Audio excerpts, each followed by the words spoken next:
शैतानिर्रजीम बिस्मिल्लाहिर्रहमानिर्रहीम। ये वाली वीडियो मेरी प्रीवियस वीडियो की कंटिन्यूटी है। वाली वीडियो मेरी अनफॉर्चुनेटली मुकम्मल नहीं हो पाई थी क्योंकि जो मेरा कैमरा था उसकी बेसिकली बैटरी डेड हो गई थी, तो वाली वीडियो रिकॉर्ड नहीं हो पाई थी। इस वीडियो के अंदर हम मज़ीद आगे बात करेंगे क्योंकि पिछली वाली वीडियो के अंदर मैं वर्ल्ड वॉर 1 के ऊपर हमारी स्टॉप हो गई थी। इस वीडियो के अंदर हम वर्ल्ड वॉर 1 से आगे बात करेंगे कि दुनिया के इकनॉमिक जो सिस्टम था उसके अंदर वर्ल्ड वॉर 1 के बाद क्या हुआ। उससे पहले मैं आपको थोड़ा रिकैप करवा दूँ कि हम शुरू किया था हमने बार्टर सिस्टम से। बार्टर सिस्टम के बाद हम आए गोल्ड और सिल्वर के कॉइन्स पे, फिर गोल्ड स्टैंडर्ड पे। उसके बाद हम अब मज़ीद आगे आ रहे हैं कि गोल्ड स्टैंडर्ड के आगे जाके क्या हुआ था। उसके अंदर इस मौके पे मैं चाहूँगा कि मैं आपको गोल्ड स्टैंडर्ड के अंदर कुछ मज़ीद पॉइंट्स ऐड कर दूँ ताकि इसका जो कॉन्सेप्ट है वो आपको थोड़ा मज़ीद क्लियर हो जाए। जो गोल्ड स्टैंडर्ड का कॉन्सेप्ट है वो बेसिकली ये था कि एक पीस ऑफ पेपर है, उसके पीछे सर्टेन अमाउंट का गोल्ड होगा जो कि उसको बैक करेगा। तो बेसिकली एक पीस ऑफ पेपर होगा लेकिन उसके एक्चुअल जो उसके पीछे होगा वो सर्टेन अमाउंट ऑफ गोल्ड होगा। और जो ये थी जो आपका गोल्ड स्टैंडर्ड था, इसको आपके गवर्नमेंट्स ने आके आपका रेगुलेट किया था। सही है। अब इसके अंदर जो गवर्नमेंट्स का वो बेसिकली यही था कि अब से इस मुल्क की जो जहाँ पहले गोल्ड और सिल्वर नेशनल करेंसी थी, अब हमारे मुल्क की नेशनल करेंसी होगी आपका ये गोल्ड स्टैंडर्ड के ऊपर क्या कहते हैं, मिसाल के तौर पे एक एक जो नोट है 1 पाउंड का, उसको 1 पाउंड का क्यों कहा जाता है? उसको 1 पाउंड का इस वजह से कहा जाता है क्योंकि उस नोट के अंदर 1 पाउंड का उसके पीछे गोल्ड या सिल्वर उसके पीछे रखा गया था। तो बेसिकली जो 1 पाउंड का नोट है उसके पीछे 1 पाउंड का गोल्ड था, गोल्ड या सिल्वर था, तो उस वजह से उसको 1 पाउंड कह दिया गया कि फर्ज करें 1 पाउंड गोल्ड के मुकाबले में आपको 1 पाउंड आपका मिल जाएगा, 1 स्टर्लिंग पाउंड आपको मिल जाएगा। उसके बाद जो ये था ये बेसिकली 18वीं सेंचुरी के अंदर हो रहा था। इस वक्त आपका गोल्ड स्टैंडर्ड के अंदर और आपका नॉर्मल गोल्ड और सिल्वर के कॉइन्स के अंदर जो था वो काफ़ी ज़्यादा फ़र्क आ गया था कि मतलब कोई कहता ये अच्छा है, कोई कहता ये अच्छा है। लेकिन फिर इन एंड आज को गवर्नमेंट ने इसको रेगुलाइज कर दिया क्योंकि इसके अंदर गवर्नमेंट के फ़ायदे थे, वो करेंसी को कंट्रोल कर सकती है, इन्फ्लेशन को कंट्रोल कर सकती है। अब इसके अंदर 1821 के अंदर आके सबसे पहले बरतानिया ने इसको रिकगनाइज़ कर लिया। 1873 के अंदर आपका जर्मनी ने भी इसको एक्सेप्ट कर लिया गोल्ड स्टैंडर्ड को। फिर बाकी 1900 तक जो बकाया आपके यूरोपियन ममालिक थे उन्होंने भी इसको क्या कहते हैं रिकगनाइज़ कर लिया कि अब से हम गोल्ड स्टैंडर्ड के ऊपर होंगे, हमारे पीस ऑफ पेपर के पीछे इतनी वैल्यू का गोल्ड या सिल्वर होगा। अच्छा, इस बात मौके पे आप ये क्लियर कर लें कि रसूलुल्लाह के दौर के अंदर गोल्ड स्टैंडर्ड नहीं था। उनके दौर के अंदर गोल्ड और सिल्वर कॉइन्स की ट्रेडिंग होती थी जिसके ऊपर हमें हदीसें भी मिलती हैं। क्या हदीस मिल रही हैं कि वो फ़लाने दिनार उन्होंने साहबा ने दिए, फ़लाने धर्म इतने उन्होंने दिए। तो उनके दौर के अंदर आपका गोल्ड स्टैंडर्ड नहीं था, गोल्ड और सिल्वर की ट्रेडिंग थी। अब हम आगे आते हैं वर्ल्ड वॉर 1 पे, जहाँ पे हमारी प्रीवियस वीडियो के अंदर हम रुक गए थे। वर्ल्ड वॉर 1 के अंदर होता ये कि अक्सर ममालिक ने आपका गोल्ड स्टैंडर्ड को ले लिया था, इसके अंदर अमेरिका ने भी ले लिया था। अब वर्ल्ड वॉर 1 के अंदर 1914 के अंदर जब आपका वर्ल्ड वॉर 1 शुरू होती है तो जो ममालिक थे उन चीज़ों को इम्पोर्ट करना शुरू कर दिया अपने हथियारों के लिए, रॉ मटेरियल्स के लिए, उन सब चीज़ों के लिए वो अपने पास जब चीज़ों को इम्पोर्ट कर रहे थे तो उनके पास जो था गोल्ड की उनके पास डेफिसिट हो गया, गोल्ड का उनके पास डेफिसिट हो गया और उनके पास मतलब इतना गोल्ड नहीं बचा। और एक इस मौके के ऊपर आ गया कि दुनिया का मेजॉरिटी गोल्ड रिजर्व आपका अमेरिका के पास था, जिसको उन्होंने अपना स्टोर किया अपना फोर्ट नॉक्स के अंदर, जो कि अभी भी अमेरिका के अंदर है जगह है, जिसके अंदर उन्होंने अपना उधर हाई क्लास सिक्योरिटी है, उधर अमेरिका ने अपना गोल्ड को और सिल्वर के रिजर्व को उन्होंने अपना स्टोर किया हुआ है। अब वर्ल्ड वॉर 1 ख़त्म हुई, इसके अंदर डेफिसिट बन गया था। वर्ल्ड वॉर 1 के बाद कई इकोनॉमीज़ ने कोशिश की कि हम अपनी जो इकोनॉमी है उसको हम दोबारा से गोल्ड स्टैंडर्ड को हम बहाल करें, जो पहले गोल्ड स्टैंडर्ड होता था हम उसी पे अपनी इकोनॉमी को दोबारा ले आएँ।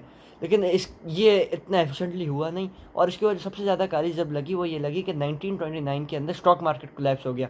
जिस वक्त वो स्टॉक मार्केट कोलैप्स हुआ उस वक्त जो इनकी मेहनत चल रही थी कि हम रिवाइव करें, वो रिवाइव हो ही नहीं पाया। आपकी स्टॉक मार्केट कोलैप्स हो गई, आपके क्या कहते हैं ग्रेट डिप्रेशन आ गया, जिसको अब तक तारीख के अंदर ग्रेट डिप्रेशन के तौर पे कि तारीख का सबसे बड़ा दुख कि लोग बेरोज़गार हो गए, ये लोगों के पास नौकरियां नहीं थी। तो इस वजह से अब इस मौके के ऊपर आके ममालिक ने कहा कि गोल्ड स्टैंडर्ड हमारे लिए सूटेबल नहीं है, फीजेबल नहीं रहा कि अब क्योंकि इतना एफिशिएंटली काम नहीं कर रहा। अच्छा, गोल्ड स्टैंडर्ड के आने से जो बेनिफिट्स हुए थे वो ये थे कि करेंसी स्टेबल हो गई थी। लेकिन वर्ल्ड वॉर 1 के बाद हमने देखा कि वो स्टेबल रही नहीं, वो अपनी जो नॉर्मल थी इकॉनमी को रिवाइव नहीं कर पा रही थी इकॉनमी। तो उसके बाद फिर आगे जाके एक आपका एग्रीमेंट होता है जो कि 1 जुलाई से 29 जुलाई तक रहता है, जो कि हुआ था ब्रिटेन वुड्स के अंदर, साल था गालिबन 1944 का। उस मुआहदे के अंदर 40 अलाइड नेशंस आए थे। उन तमाम नेशंस ने आके ये डिसाइड किया कि अब से जो हमारी जो आपका पेपर नोट है उसको बैक करेगा हमारा US डॉलर। सही है। और खाली जो यूएस डॉलर होगा, जो सिर्फ यूएस डॉलर है, उस यूएस डॉलर को बैक करेगा हमारा गोल्ड। सही है। तो बेसिकली मैं रिपीट करूं तो एक एक आपका फ़र्ज़ करें पाउंड है, पाउंड को बैक कर रहा है आपका यूएस डॉलर, यूएस डॉलर को बैक कर रहा है गोल्ड। तो गोल्ड जो थी वो मेजर करेंसी बन गई थी जो इन सब को आपका क्या कहते हैं बैक कर रही थी। उसके अंदर फिर ये उसके बाद जो था, जो मुल्क थे, ममालिक थे, उन लोगों ने क्या कहते हैं डॉलर को अपनी पास रिजर्व करेंसी के तौर पे रखना शुरू कर दिया था कि गोल्ड को अपनी तिजोरों के अंदर, अपनी जो उनका फॉरेक्स मार्केट है, अपनी उनके पास जो भी उनके रिजर्व्स हैं वहाँ पे वो अपने पास जो डॉलर था उसको स्टोर करते थे। अब इसके अंदर ये हुआ कि अमेरिका के अंदर, क्योंकि डॉलर अमेरिका की करेंसी थी और America certain amount of dollar print कर सकता था, और सर्टेन अमाउंट ऑफ इसलिए प्रिंट कर सकता था क्योंकि जितना उसके पास गोल्ड होगा वो उसी के हिसाब से अपना डॉलर प्रिंट करेगा। अब क्योंकि अब अमेरिका के पास गोल्ड जो डॉलर है उसके डेफिसिट हो गया, बाकी ममालिक उसको स्टोर किए जा रहे हैं। अब इसके ऊपर जो मज़ीद मसला आया वो ये हुआ कि 1971 के अंदर क्या कहते हैं 71 के इस दौर के अंदर अमेरिका वियतनाम के ऊपर जंग कर देता है। उस जंग के लिए उनको अपना असला चाहिए था, बंदूकें चाहिए थी, तो उसके लिए उनको डॉलर चाहिए डॉलर की ज़रूरत पड़ी। उस वक्त अमेरिका के प्रेसिडेंट थे रिचर्ड निक्सन। उन्होंने ये कहा कि क्या कहते हैं जो इस वक्त टेम्प्रेरी तौर के ऊपर उन्होंने कहा कि जो इस वक्त आपका यूएस डॉलर है वो आपका गोल्ड से बैक हो रहा है, हम गोल्ड को हटा देते हैं कि जो खाली यूएस डॉलर है खाली वही एक मेन करेंसी होगी जो कि बैक कर रही होगी दुनिया की मेजर इकोनॉमीज़ को। ये ना चाहिए 1971 के अंदर हुआ, और इस दौर को कहा जाता है रिचर्ड निक्सन शॉक, क्योंकि उसने एक पूरा जो आपका एक इकोनॉमिक सिस्टम चल रहा था उसके अंदर आके कह दिया कि आपसे गोल्ड नहीं रहा, जो कि आपके सालों से, आपके बीसी के दौर से, आपका कोई 5000 बीसी के दौर से आपका चलता आ रहा था कि जो आपका क्या कहते हैं गोल्ड का जो कॉइन है, गोल्ड और सिल्वर जो मेन करेंसी थी, आपने उसको ही निकाल दिया मेन गेम से। इसको रिचर्ड शॉक का नाम दिया गया। अब इसके बाद ये हुआ कि ममालिक को कहा गया कि अब आपकी मर्ज़ी है, आप अपनी इकोनॉमी के साथ जो करना चाहें, आप उनको डॉलर के पीछे पैक करना चाहें या क्या करना चाहें, आप अपने कोई रेट रख लें कि मिसाल के तौर पर $1 बराबर होगा 50 पाकिस्तानी रुपयों के। तो उस पर मेजॉरिटी ममालिक ने, क्योंकि उनके पास डॉलर के रिजर्व ज़्यादा थे, उन्होंने कह दिया कि क्या कहते हैं अब हम अपने जो हमारे पास करेंसी है उसके अंदर हम बस डॉलर को ही कर रहे हैं, हमारी जो करेंसी है उसको हमारी बैक करेगी क्या, यूएस डॉलर। ये 1970s के बाद ये सब हुआ है। इसको हम रिचर्ड निक्सन के शॉक के नाम से जानते हैं कि अब जहाँ पे पहले गोल्ड बैक कर रहा था, एक जो मिसाल के तौर पे एक आपकी पाउंड है, पाउंड को बैक कर रहा है यूएस डॉलर को बैक कर रहा है आपका गोल्ड हट गया। अब जो पाउंड है उसको खाली आपका क्या बैक कर रहा है, आपका बैक कर रहा है उसको यूएस डॉलर। तो ये आ गया था। ये एक one of the most major developments थी हमारी 20th सेंचुरी की, कि क्या कहते हैं आपके गोल्ड को आपने अपने पूरे फाइनेंशियल इंस्टीट्यूशन से हटा दिया। अब इसके आगे जो कहानी हुई, इसके आगे अच्छा, अब इसके बाद जो है अब मौजूदा दौर के अंदर जो करेंसीज़ हैं उसको हम इसीलिए फियाट करेंसीज कहते हैं क्योंकि उसके पीछे कुछ है ही नहीं।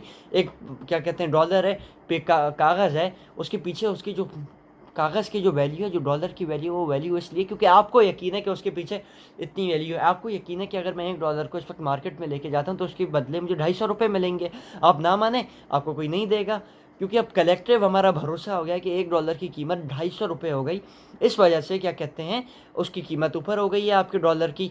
ये वजह है कि अच्छा, अब 1973 के बाद अब तक जो इकोनॉमिक सिस्टम चल रहा है वो यूँ ही चल रहा है कि हमारे पास खाली यूएस डॉलर हमारी बैक कर रहा है। इसलिए जो हमारी जो फॉरेन रिजर्व्स हैं उसके अंदर हम यूएस डॉलर को देखते हैं क्योंकि अंदर यूएस डॉलर ही है, वो मेन करेंसी, हमने उससे बैक किया हुआ है। और मेजॉरिटी जो ममालिक हैं उन्होंने यूएस डॉलर को अपने पीछे रखा हुआ है। तो हम जो तिजारत करते हैं, जो हम इम्पोर्ट एक्सपोर्ट का काम करते हैं, हमारे ममालिक वो यही काम करते हैं, क्या कहते हैं किसी मुल्क को इतने डॉलर दिए, उसने आपको इतना गोश्त भेज दिया, हमें किसी को देना है, उसने हमें इतने डॉलर दे दिए, हमने उसको यूँ करी। तो इस वक्त हमारी जो है जो हमारे पास डॉलर है वो हमारी आपका मेन करेंसी के तौर पे आई हुई है, जिस पे हम कहते हैं कि ये यहूद व नसारा की हेजमानी बनी हुई है, अमेरिकन हेजमानी है हमारे पूरे इकनॉमिक सिस्टम के ऊपर। सही। अब आज 2023 तक यही सिस्टम चल रहा है। अब इंशाल्लाह इसकी जो अगली वीडियो आएगी उसके अंदर हम बात करेंगे रिबा, यानी कि सूद क्या है, उसके ऊपर जो हमारे मुख्तलिफ मज़ाहिब हैं उनका क्या पॉइंट है, और सूद का जो ऐसा क्या मसला है कि उसको इस्लाम ने भी और क्रिश्चियनिटी ने भी, आपकी जुडाइज़म ने भी, आपके बुद्धिज़्म ने भी, आपके एरिस्टोटल ने, आपके कार्ल मार्क्स, इन सब ने जो सूद है जिसको हम रिबा यूजरी कहते हैं उसको मना फरमाया है और सख्त तौर पे उसकी तंबीह की है। इसके अंदर हम आगे वीडियो के अंदर बात करेंगे। उसके बाद फिर आने वाली वीडियोज़ के अंदर हम कम्युनिज़म, कैपिटलिज़म और इन चीज़ों पर भी बात करेंगे।